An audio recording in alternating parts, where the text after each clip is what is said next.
Today we're going to talk about what everybody gets wrong about interval training and aerobic adaptation. That's right. Everyone misunderstands this. And what it is it's aerobic interval training. Now, often people think of, I'm going to go do some intervals and that's speed work, and that means I'm developing my speed or my anaerobic capacity or whatever buzzword lingo you want to use. But the truth is, what the interval develops depends on how the components are modulated, meaning the speed, the rep length, the rep distance, the rep number, the recovery time in between both reps and sets. We can play with all those variables to develop an interval session that basically gives us any sort of adaptation from pure speed development all the way towards lactate threshold or high-end aerobic development, or even a recovery session. And you would know this if you studied the history of training. Not so much the science and the research, although in the early 2000s we started to see some coming from Veronique Balot and others who caught on to this idea, pulling from people like Adaptation and Igloy, where they understood, intervals can be done aerobically. So what I'm going to teach you today is what that is, how to do aerobic intervals and not just see them as speed training, and when we should do this and when we should utilize this tactic. So to start with, I'm going to give you a brief history lesson. In past videos, I've gone deep into the history of endurance training, but here we go. Okay, back in the 30s and 40s, what happened is we took on what I'd call the heavy interval training phase, where everyone basically did interval training all day, every day. We had Adaptation doing, 40, 50, 60 by 400 or similar numbers of 200s, just endless number of repeats. A little bit before that, we had Gershler and Reindel giving us 200s with recovery down to 120 heart rate or thereabouts, and just going on and on and on and on. And then in the 50s and 60s, we had the rise of the Hungarians, led by Coach Mihaly Igloy, who used almost exclusively intervals, but unlike Adaptation, who just did 400s and 200s all day, Igloy did all sorts of short intervals from 100s to 150s to 200s to 250s, 300s, all mixtures of them all together. And what we learned during this period, before Lydiard came around and changed it, is that we can develop aerobically through intervals. And that might be mind-blowing to some right now, because traditionally when we think of aerobic development, we think of more Lydiard-esque. Go run a ton of miles at a easy to steady pace, zone 2, sometimes zone 3 for our workouts, whatever is in vogue nowadays. We do that a lot, and that's how we develop aerobically. And again, maybe we add in some threshold training to top that off, and we're good aerobically.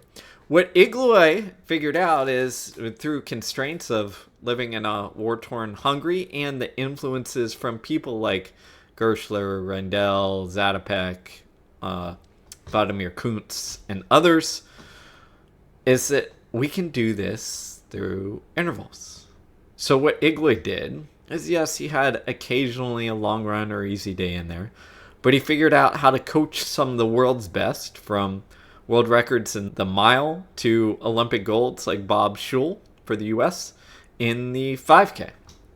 And he figured out how to get them very well aerobically trained by basically doing 400-meter repeats, often 200s, 150s, and 100s. And then we kind of lost this because Lydiard took over, popularized long training, and people said, yeah, that interval stuff, forget it. We just use intervals for speed work. And the difference is this. When you use intervals for speed, meaning we'll call it some sort of tolerance to fatigue, we're bringing in just a little bit of anaerobic work into it, where we're tolerating and increasing those lactate levels, and they're going up and up and up and up and up. When we do that kind of work, our rest intervals are generally longer. Okay, so this is the classic Roger Bannister mile workout, 10 by 400, with 2 minutes rest, sometimes nowadays down to a minute rest. but it's generally equal to 1-to-1 or over, meaning more recovery. The faster we go, the more recovery we need. Why? Because we're creating a lot of fatigue, and we need that space to be able to handle and get the volume of work that we need to get in, which still isn't that much, right? 10 by 400, 2.5 miles worth of work. It's decent, but not a ton. What Igloy did instead is that he figured out, hey, if I run some hundreds or 150s or 200s with really short rest, and I run them kind of fast, but not that fast, what happens is my heart rate doesn't spike all the way up to max. He didn't know this at the time, but he speculated. Now we know. My lactate levels don't increase quite as much as if I was doing the same pace for 800s or 600s or even 400s. You stay relatively aerobic. And one of the reasons this occurs is because you're manipulating the rep length, so it is not too far as to create fatigue before giving yourself a little pause. And that little pause, that short break, is key, because if the break was longer, it would allow your anaerobic system to recover, okay? And it would allow your aerobic system to come down and force you to get it fired back up. But what happens is when we take a very short break, aerobic system comes down slightly, but then it's like back up to max right away, essentially. Meaning we're training well aerobically without letting that anaerobic system recover. And because of the short rep length, we're not creating a lot of residual fatigue. So what does this look like when we look at intervals? It's doing things like Igloy would have his athletes do sets of 10 by 100 with turnaround rest. And when I mean turnaround rest, I mean you run through the 100-meter finish line, you jog, you like decelerate, and then you turn around and jog back to the start and go another 100 meters. So the rest is like 10 to 15 seconds. You do things like 150s with a 25-meter or 50-meter jog. So again, not very long, maybe 15 to 20 seconds. And you do reps of these at a faster than tempo pace often. Igloy didn't use paces, but we can convert them a little bit thanks to Schul and others, Joe Douglas, who have done some work in this area. And we can know that it's faster than threshold, obviously, but not crazy fast. So maybe sometimes around 5K effort for some of these, where we're doing sets of 6 to 8 by 150 with short rest, 25, 50-meter jog at 5K effort. And generally, when we think of 5K effort, we might think, oh, this is like pretty tough. This is kind of speed worky, right? Specific training for the 5K. You got to be focused. You're running relatively fast. It's still mostly aerobic, but not something we'd say, hey, this is going to develop my threshold or whatever have you well. It's more of what we'd call VO2 max work. What you do is when you split it into that short stuff with very short rest, it acts more like a kind of 10K, 15K, maybe even threshold type workout, because you're manipulating the variables.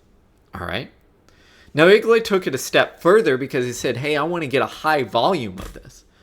So he, as I mentioned there, he would do lots of intervals, but cut them into sets.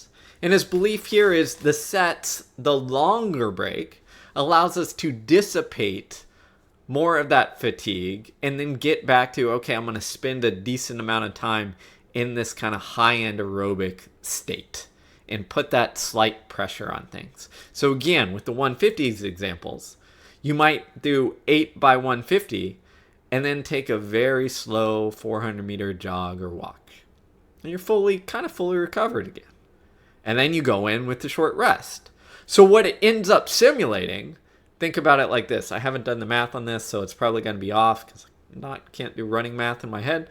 But if you're going 8 by 150, and let's say those are running 25 seconds, and you've got, 15 seconds rest in between, you do the math on that, and that's like 5 or 6 minutes probably. Somewhere in that range. Someone's going to correct me, I know. But it's a decent amount of time where it's almost like running mile repeats at a kind of fast but not too fast pace. So you develop aerobically, okay? That's the gist of it.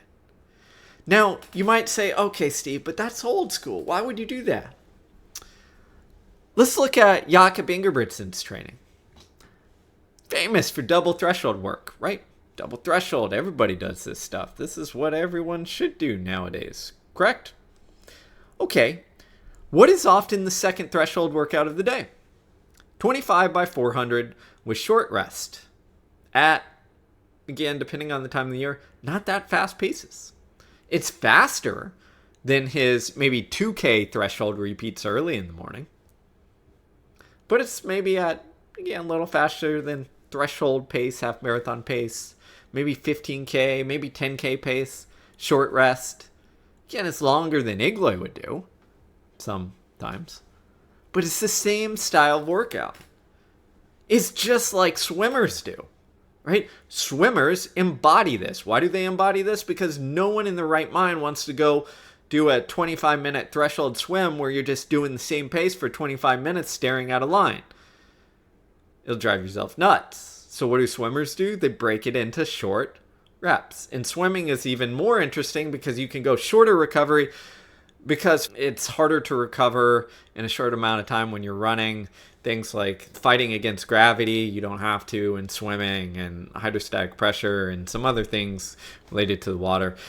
Make it physiologically easier to take like 10 seconds rest. While in running, once you get really short, it's really hard to do. But the same idea applies. In fact, in the 1970s, there was a famous runner, Danny Henderson, I believe it was, who at the time ran some world class, I think, 1320-ish 5K, training almost entirely like a swimmer. All short intervals. Kind of Igloy-esque, but even more so in terms of swimming. How do you race a 5K? Predominantly aerobic event. You develop that through short intervals. Okay, so what does this mean? I got it, Steve. How can I apply this kind of short interval idea when I'm used to thinking of intervals as speed work? Well, I like to think of it in a couple different ways. One, it allows you to run a little bit faster, but be in the quote-unquote zone or state where you're stimulating that high-end aerobic threshold training. This is what we see with the Ingebrigtsen athletes. They're able to run a little faster on their 400s than if they were doing 2K repeats or 3K repeats or a steady threshold run. And their lactate levels are going to be in control at about the same level. So it allows you to run a little faster, which changes the stimulus. Allows you to bring in a little bit more fast twitch fibers because the speed and force requirement is higher, and train aerobically. Okay? This also is a benefit for our fast twitch orientated athletes who generally have a little bit more speed, and sometimes, especially for the middle distance athletes, get a little flat when we're doing way too much threshold work. This is why, with 800 runners especially, I love doing aerobic development in this style, where you're doing sets of 6 by 150 at 3K pace, maybe even, with 50-meter jog reps, or between rest, 400 between sets. It's a great way to develop aerobically for these 800 runners who, again, I can run a little bit more specific pace, 3K, 5K pace in that range. That is faster than the threshold, a little bit more specific, but still develop really well aerobically. Okay? Second of all, I love this for a maintenance workout. Why? Because it's often less stress. This is why Ingebrigtsen's another reason why they do the 400 second time in the day. It's because it's not quite as daunting, I think, as saying, okay, I'm going to go crush a long threshold workout. You break it down. The other part is it's easier to find and ride that line and correct if you go over the line. Meaning if you feel like you're starting to these 400s are too fast, these 300s a little too fast, 200s a little too fast, you adjust. And if you do them in sets, you've got a longer break in there to adjust and say, no, I think I pushed that over the edge. Let's get back into the right zone or right intensity level. So I love the self-correcting mechanism. And then, as I said, I love doing these during the season as our aerobic kind of maintenance workouts, especially if we're looking at a high school or even a college season where you're racing every week. And if you're racing every Saturday, let's say, generally what happens is Monday is a big workout. We need a stimulus. Let's go get this stimulus, whether it's 5K pace, mile pace, whatever it is. We need this big workout. And then you come back Wednesday or Thursday and you're like, oh gosh, I got a race on Saturday. I still want to feel good. What do? You go do some 200s at 3K down to mile pace. And what do you get? You get a little rhythm work, but in the reality, it functions more, especially if you go more towards 3K pace or even 5K pace. It functions more like a 10K, 15K critical velocity type workout where you're getting a lot of high-end aerobic maintenance or development versus traditionally when you were going to run 3K pace or even mile pace, 400s or whatever have you, you'd think, oh, this is a speed workout. This is a tolerate some fatigue. No, because you shorten the reps, you're going to be in a better place. So there you go. Aerobic intervals. Think of it like swimming.